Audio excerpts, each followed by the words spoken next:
Il existe des moments où le jardinier perd une illusion avec élégance. Le test du seau n'en fait pas partie. On place un seau sous le robinet, on ouvre, on lance le chronomètre, et l'eau répond avec une honnêteté presque impolie. Ce qui semblait puissant à l'oreille devient un chiffre dans un fond de plastique. Le seau ne s'intéresse pas à notre confiance. Il mesure, puis il attend qu'on arrête de parler. Cet épisode commence par les types de sol au jardin, mais il passe d'abord par le robinet, parce que l'eau disponible et la terre qui la reçoit forment un couple compliqué. Un sol argileux peut garder l'humidité longtemps et refuser l'eau en surface quand il est assez. Un terreau sans tourbe dans un pot peut sécher vite, puis se réhydrater difficilement.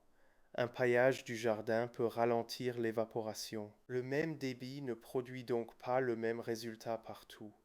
On prépare un test simple.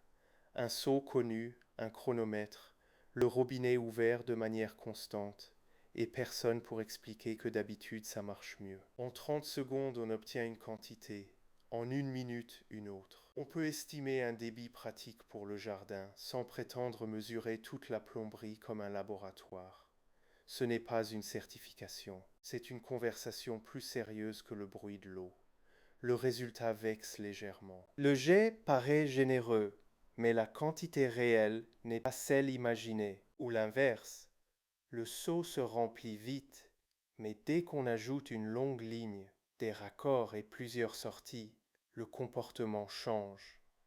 L'arrosage du jardin ne se juge pas au robinet nu, il se juge à la plante, après le trajet, après les pertes, après les frottements, après la pente, et après cette petite fuite que personne ne voulait voir. On va ensuite au potager. Le sol argileux garde une trace brillante en surface, puis devient collant. Si l'on arrose trop fort, l'eau peut ruisseler au lieu d'entrer. Si l'on arrose lentement, avec pause, elle a plus de chance. L'arrosage en sol argileux demande moins de théâtre et plus de patience. La terre lourde n'aime pas être pressée. Elle a le tempérament d'un vieux portail. Sur la terrasse, le même seau ne raconte pas la même histoire. Les pots reçoivent un volume limité.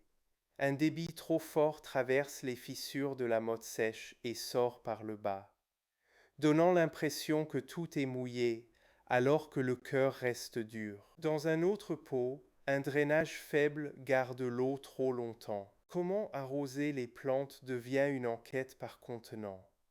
Le sol n'est pas une abstraction, c'est le meuble dans lequel vivent les racines. C'est ici que les chiffres produits doivent être maniés. Pour le CZ 9100, les spécifications vérifiées indiquent une plage de pression de 0,5 à 8 bars et un débit de 5 à 35 litres par minute par zone. Ces informations appartiennent à ce modèle et à ses faits vérifiés. Elles ne se transfèrent pas au CZ de 2182 ni au CZ de 017 qui restent limités à leur titre fournisseur tant que d'autres preuves techniques ne sont pas ajoutées. Même pour le CZ de 2100, ces chiffres ne dispensent pas du terrain. Une plage acceptée par un appareil ne promet pas que chaque ligne, chaque goutteur et chaque robinet donneront un résultat parfait. Un long tuyau, un filtre encrassé, un raccord trop étroit, un dénivelé ou une cuve de pluie peuvent changer l'histoire. Le produit peut organiser l'eau. Il ne peut pas abolir la physique, qui a toujours eu très mauvais caractère. On refait donc le test avec une portion de ligne. Seau au bout du tuyau, même durée, même carnet, la différence apparaît. Puis on ajoute un accessoire, on recommence. Ce n'est pas une séance glamour, sauf pour les gens qui aiment les colonnes de chiffres mouillés, mais c'est la seule manière de savoir si la durée prévue correspond à quelque chose. Sans ce passage, on programme des minutes comme on jette des pièces dans une fontaine. Le sol reçoit ensuite un test d'infiltration très simple. Une petite zone nue, une zone paillée, une zone tassée.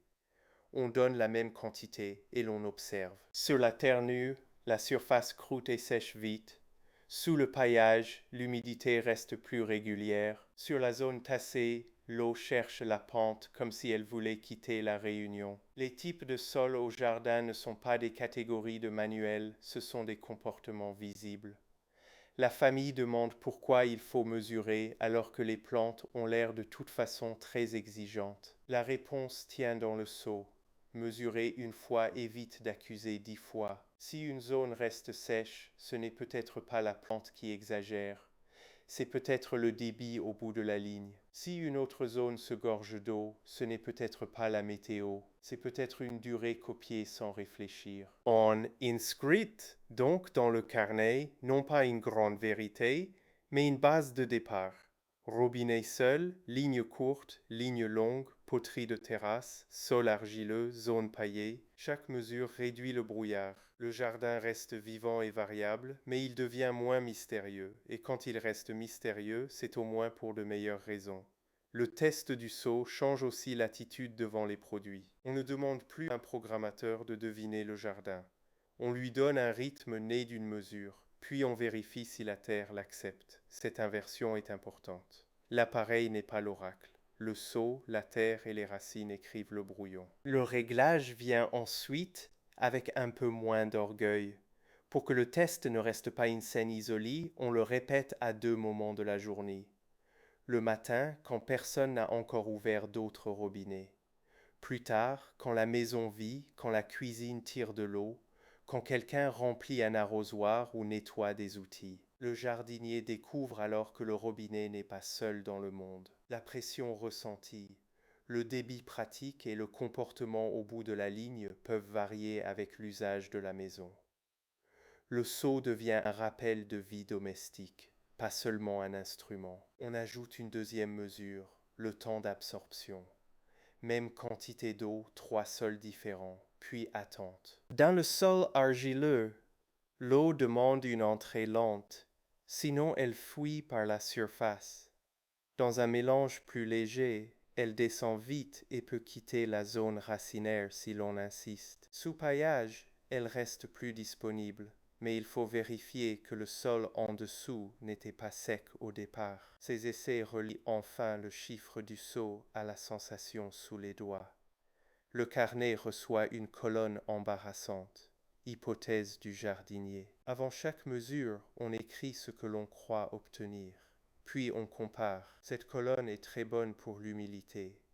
On découvre que le bruit du jet nous a trompés, que la ligne longue perd davantage que prévu, ou que la mesure ne sert pas seulement à régler l'arrosage, cela sert à corriger l'imagination, qui est un outil magnifique mais parfois mauvais plombier.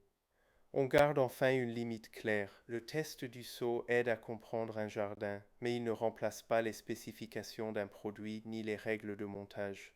Il donne une base, pas une garantie. Après l'installation, il faudra refaire des contrôles au bout des lignes, près des plantes, après quelques jours de chaleur et après le nettoyage des filtres éventuels.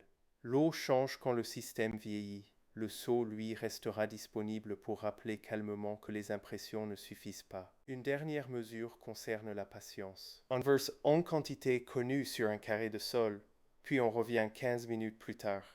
Le chiffre du seau dit ce qui sort du robinet, ce retour dit ce que le jardin garde. Entre les deux, il y a toute la vérité de l'arrosage. Si la surface est déjà sèche, mais que le dessous reste frais, inutile de paniquer.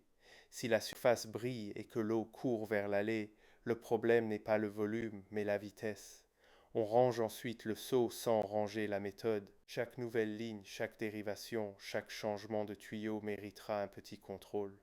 Ce n'est pas de la méfiance, c'est de l'entretien. Un jardin arrosé par habitude finit par gaspiller par habitude. Un jardin mesuré de temps en temps garde une conversation ouverte avec le réel. Le seau est peut-être l'outil le moins spectaculaire du projet, mais il a une vertu rare.